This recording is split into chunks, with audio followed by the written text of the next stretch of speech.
დღეს ქართული ოცნება გონიოსა და თბილისში გვთავაზობს არაბთა გაერთიანებული საემიროების კუთვნილი ქალაქების მშენებლობას.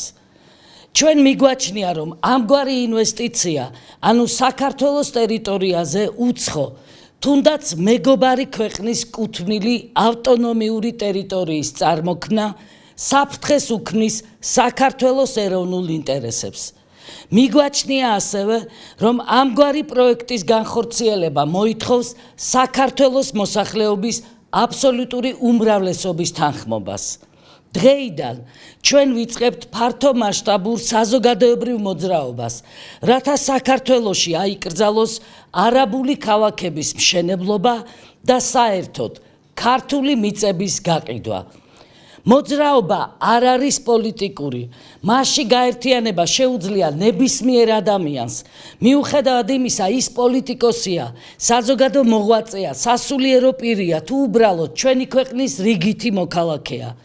ამ ეტაპზე ჩვენ ვიწყებთ საპროტესტო აქციებს და ამავდროულად ვიწყებთ ხელმოწერების შეგროვებას. ჩვენი მიზანია შევაგროვოთ საქართველოს მოსახლეობის უმრავლესობის ხელმოწერა, რათა მკაფიოდ იყოს გამოხატული ქართველი ხალხის ნება. პირველი აქცია გაიმართება 30 ნოემბერს, კვირადღეს, დღის 4 საათზე რუსთაველის ძეგლთან მეტრო რუსთაველის მიმდებარე ტერიტორიაზე. შეგახსენებთ, რომ 30 ნოემბერი არის არაბ დამპყრობელთა მიერ დიდმოწამე მიქელ გობრონისა და მასთან 123 ქართველი მეომრის წამების დღე. ჩვენ ნებისმიერ სხვა პატრიოტულ ძალას მოუწოდებთ ჩაერთონ ამ მოძრაობაში. ამავდროულად ჩვენ მივეცალმებით მათ დამოუკიდებელ ქმედებებსაც.